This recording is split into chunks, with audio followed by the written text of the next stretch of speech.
E voltamos a falar sobre a portaria do Ministério do Trabalho que proíbe empresas de exigirem o comprovante de vacinação para contratar ou manter o emprego de seus funcionários. Segundo a pasta, esta prática é discriminatória. É sobre isso que conversamos agora com a Olga Witnewski Fortes, que é vice-presidente da Associação Brasileira de Magistrados do Trabalho. Doutora Olga, muito obrigada por nos atender. Uma boa noite. Boa noite, eu é que agradeço o convite. Começo perguntando a questão jurídica em torno desse assunto. Em dezembro do ano passado, o Supremo Tribunal Federal decidiu que a vacina contra o novo coronavírus é obrigatória. Isso não significa que a vacinação tem que ser forçada contra a Covid, mas que sanções podem ser estabelecidas contra quem não se imuniza.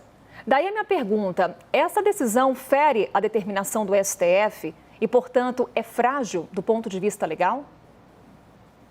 Fere e a gente tem aí alguns aspectos sobre a norma em si, porque a portaria não é uma espécie de norma que obriga, que tem esse condão de obrigar.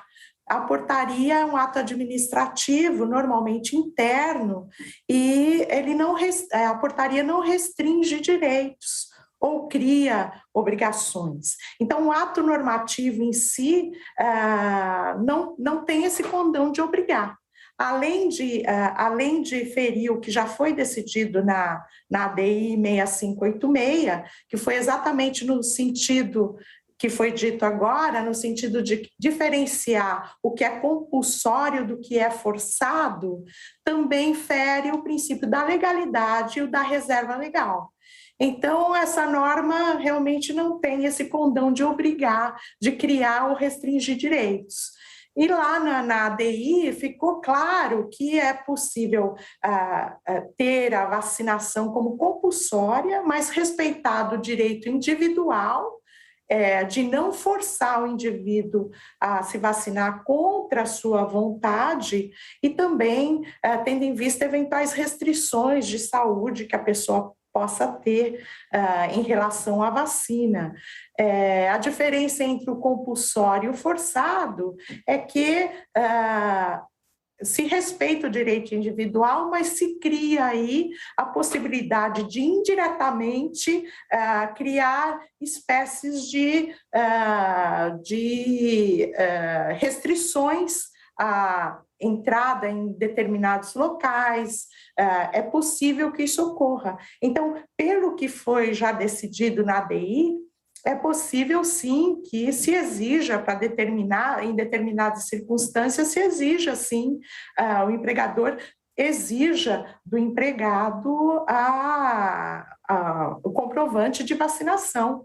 É que isso tem que ser visto caso a caso e não há ato normativo válido que restrinja essa possibilidade ou que permita ou que restrinja. Portanto, isso deve ser visto caso a caso. Doutora Olga, nossos analistas também participam dessa conversa com a senhora. O Fernando Nakagawa também tem uma pergunta. Naka. Obrigado, Carol. Doutora Olga, eu queria ouvir a senhora sobre... a senhora já explicou muito bem que o Supremo já se posicionou, o TST também já se posicionou sobre a Covid-19, né, ao defender que o bem-estar de todos prevalece nessas decisões. As empresas podem demitir, inclusive, quando o funcionário não se vacina. Eu queria ouvir da senhora, do ponto de vista legal, sobre eu não sei se eu posso usar esse termo, esse voluntarismo do Ministério do Trabalho sobre esse tema. Isso não aumenta ainda mais a incerteza jurídica que é atrelada ao Brasil e que os empresários reclamam tanto por aí? Com toda certeza, né? Criar aí um ato normativo que não pode restringir direitos ou criar direitos. Essa altura é contrário a todo o ordenamento vigente, sem observar o processo legislativo. Realmente causa aí um desconforto, porque muita gente vai entender que, de fato, existe aí essa possibilidade, né? Não deveria ter sido feito um ato desse jaez agora, principalmente agora que as coisas estão se estabilizando, né? E já existe entendimento do Supremo a respeito, não haveria razão jurídica ou uma razão aí de bom senso para que essa norma fosse editada, no meu entender. Temos mais uma pergunta da Basília Rodrigues. Basília. Oi, tudo bem?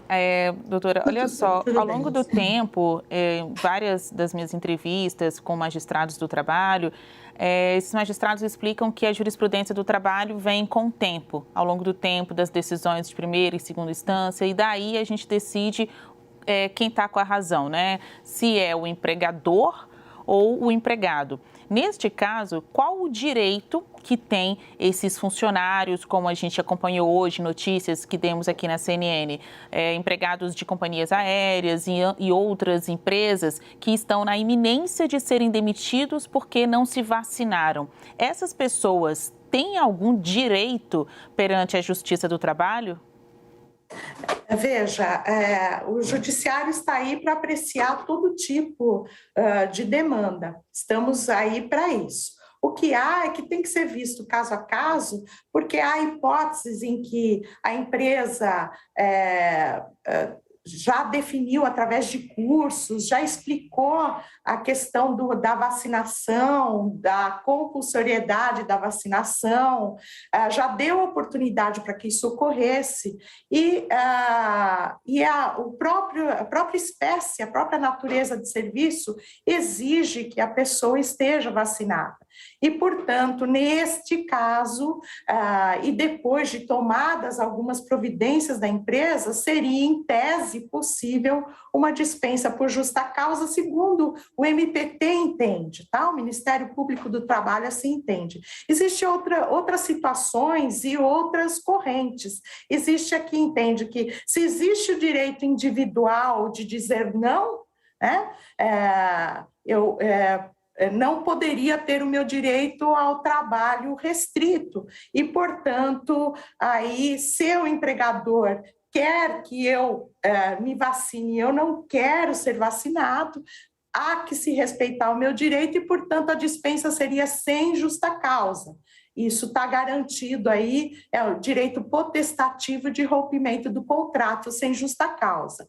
E existe uma terceira corrente aí que entende que se enquanto a coisa não é solucionada, ou pelo término aí das restrições, ou por qualquer situação de fato, o contrato estaria suspenso, não haveria nem trabalho, nem pagamento de salário. Então, eu coloco aqui duas coisas, é preciso ver caso a caso, e é preciso aí, dentro de cada caso, existem as correntes de entendimentos que todas elas têm aí, podem existir e não violar o que foi decidido na ADI. Então, a gente tem situações de fato e situações e teses jurídicas a respeito. O que nós não temos é um ato normativo que obrigue ou desobrigue o empregado ou o empregador.